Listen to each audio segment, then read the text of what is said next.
Hey there, this is Anonymous T. Welcome to my backup channel, the Anonymous T podcast. Hope everybody is having an amazing day today. I hope all of you guys are being safe this weekend. Hope all of you guys have got all of the things that you need this weekend. Gas, essentials, food, all of the things heading into this solar eclipse this upcoming Monday, you guys.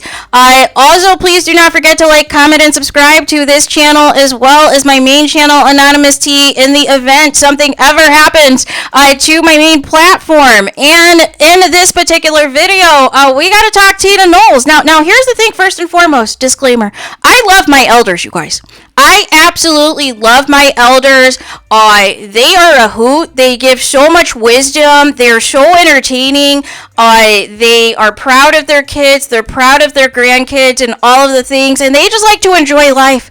And none of them, you guys, are on social media writing dissertations and theses about, quote unquote, the haters. And they have successful kids, perhaps even maybe some famous ones, right? And nonetheless, you don't see them on social media other than looking at entertaining YouTube videos, right? But nonetheless, Tina Knowles, the same Tina Knowles that told us a week ago, before her daughter's album came out, that if, that she was going to ignore the haters, and gave a disclaimer from somebody's TikTok on what the quote-unquote BEYONCÉ haters should do. And that she ignores it all. But then also exposed herself in another post by saying that her and Beyonce have a text thread of all screenshots of anything that is ever said about Beyonce in the history of time, you guys.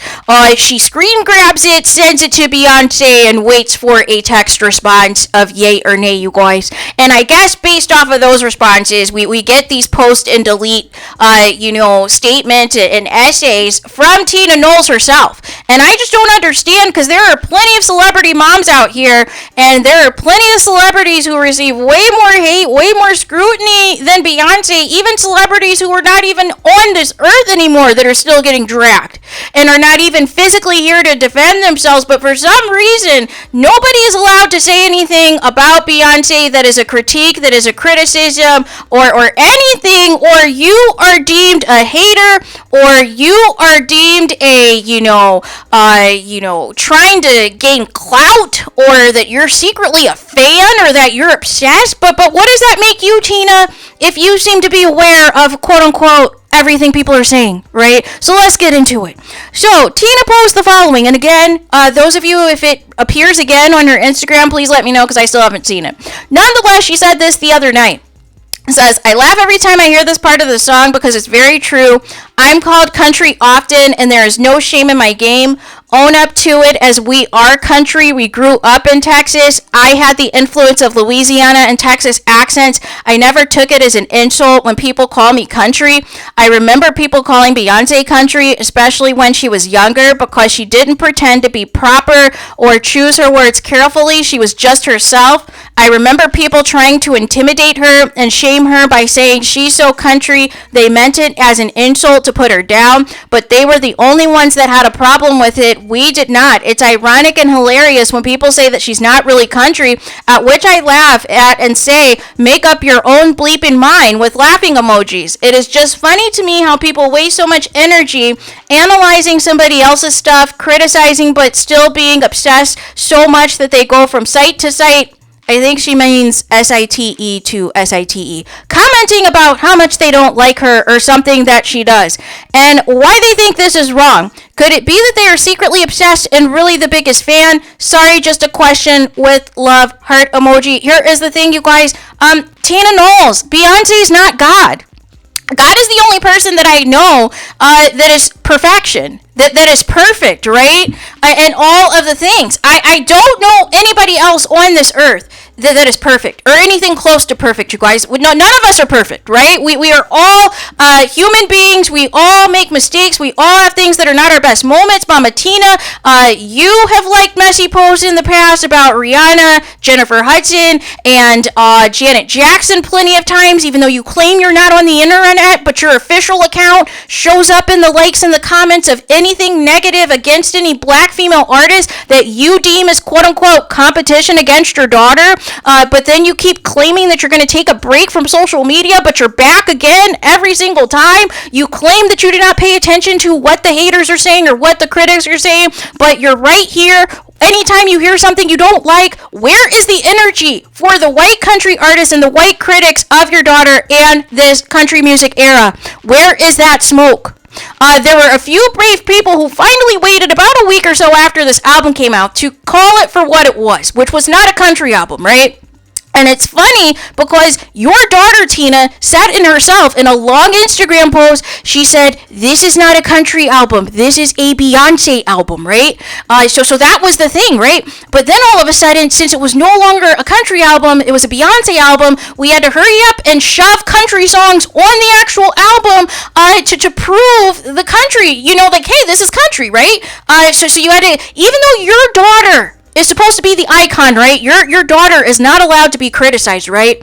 But she still needed to get a cosign from Willie Nelson. She still needed to do a remake of Jolene and get a cosign from Dolly Parton. She still needed to do a Beatles remake on this album. She still needed to collaborate with Post Malone. She still needed to do a duet with Miley Cyrus, who has songs that have country influence, just to get some clout from the country music artists and some of their fan base. So tell me, who is obsessed with who?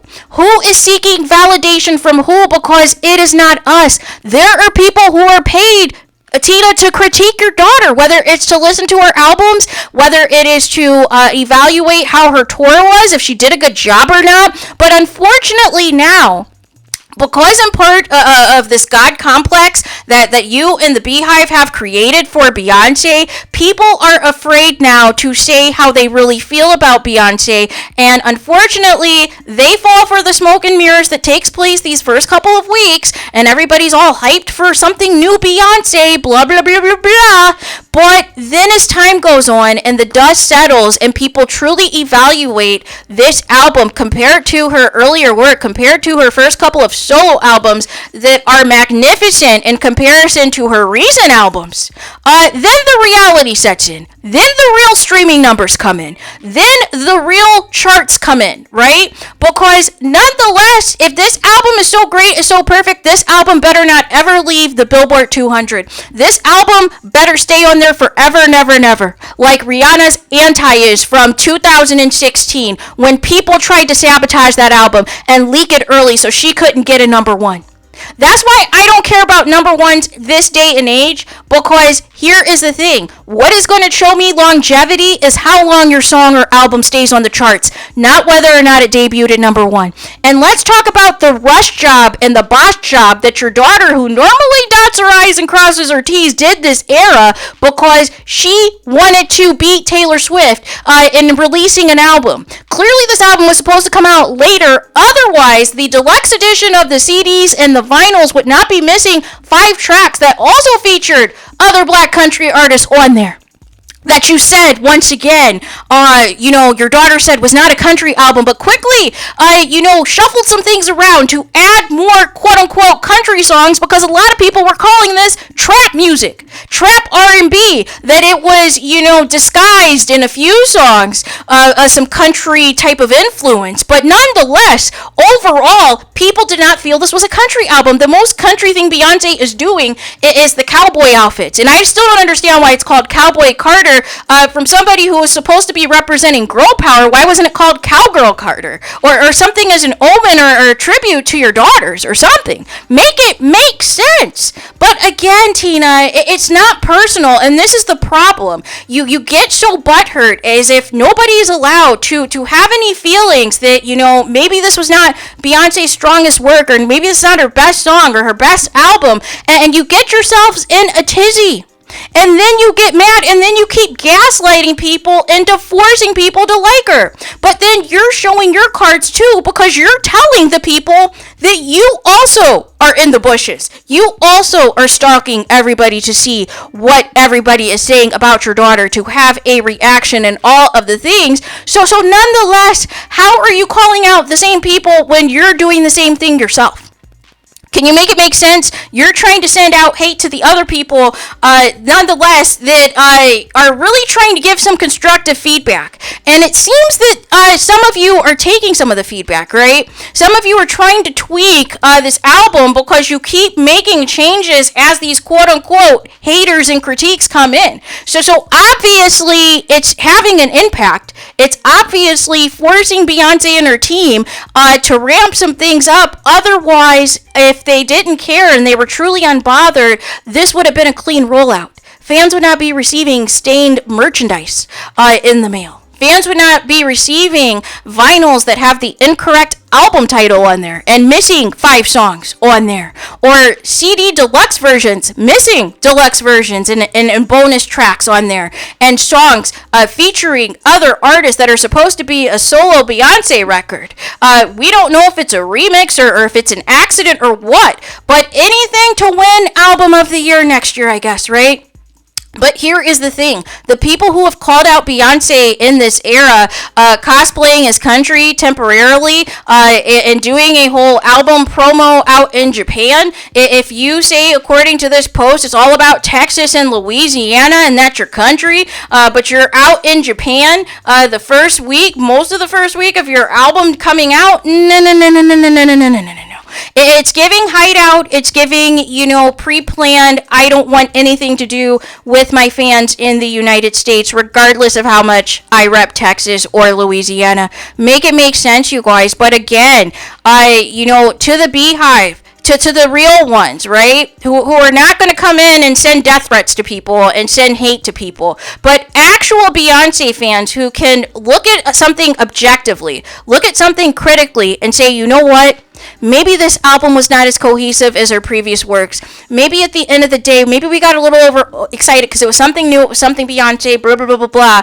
And nonetheless, we didn't really take time to really sit down and evaluate, okay, is this album better than anything she's put out previously? Is this better than the Dangerously in Love album? Is this better than the B-Day album? Is this better than the I Am Sasha Fierce album? Is this better than the 4 album? Is this better than Self-Titled? Is this better than Lemonade?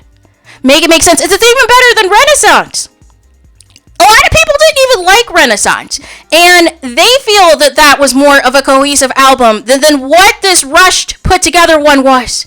And again, Beyonce is not the inventor of country music. She's not the first black woman in country music and all of the things. And people, it shouldn't have to take Beyonce for you to discover black country artists who have been around for decades. And it shouldn't have to take Beyonce last minute to add Linda Martell songs to the album. That should have been first and foremost. But again, Beyonce said it first, it wasn't a country album. So then once again, now that she is trying to make this country, there comes all of these last minute additions, but it is a slap in the face to the existing black country artists that exist, who are trying to make their name in this industry, and Beyonce is like, thanks, but no thanks, it's all about me, and only me. I'm the only one that's allowed to do anything that's a black woman in country in 2024, which is a joke, you guys. We should be celebrating everybody, not just Beyonce or bus. That is not how this works. And here's the thing. Shoving black country artists all at the end of a song on Blackbird the last minute, it is not giving flowers to black country artists, people. Why couldn't they get a full duet like Miley Cyrus did, like Post Malone did, and all the things, a full interlude like Dolly Parton did for her own song, right? Can you make it make sense? As to why, all these black people, you say you're pro-black and send all these flowers and cards to people to show that you're quote-unquote a girl's girl and you're not messy after the country album comes out, right? That you say is not a country album. But nonetheless, all of this continues to be suspect. All of this does not seem genuine. All of this seems like it is just here for a quick buck. And if there is a tour coming as well within the next couple of months, we already know what this is about. And again, if you are going to push this to get nominated for country Grammys and album of the year, what this is all about, what this whole rollout is all about, what Jay-Z set up in the Grammys a few months ago, calling out the Grammys because his wife, who has the most Grammys ever, who has the most nominations ever for a woman, hasn't won album of the year. And make it make sense. artists who are not even here anymore, who have received way more scrutiny than Beyonce has ever had.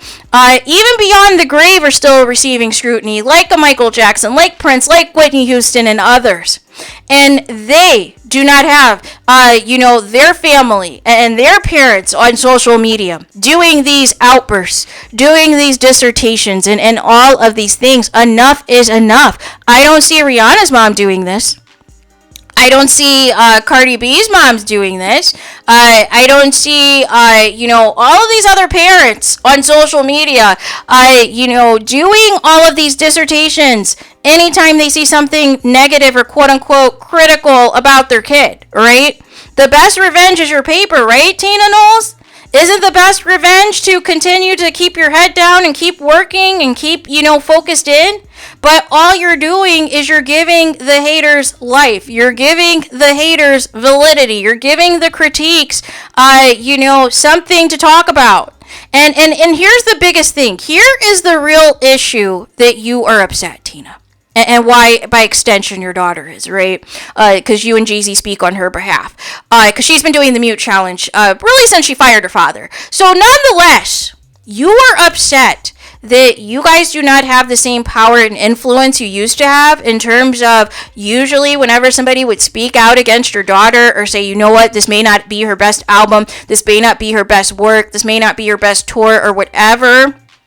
Normally, those people quickly got shut down and received tons of death threats from the Beehive, right? So then they disappeared and we never heard of them again. But we're in a new time right now. 2024 is the year of truth. Cat Williams started it off and let the people know that all of your faves are getting exposed this year. All of your faves, if they have been in some dirt, if they have been in something grimy, if they have been in something messy while you were allegedly liking Diddy posts last week before that raid happened, it's all going to come out. Right? It's all going to come out, and I don't care how many outbursts or things that you do for these critiques. Where is this energy for all of the white people that had something to say about your daughter? The same white people that your daughter is trying to impress with this country album. Make it make sense. So there is that. And again, it's not personal. We are allowed to have our own opinion. We do not have to follow groupthink and all of the things. So there is that. Let me know your thoughts in the comments. Please do not forget to like, comment, and subscribe.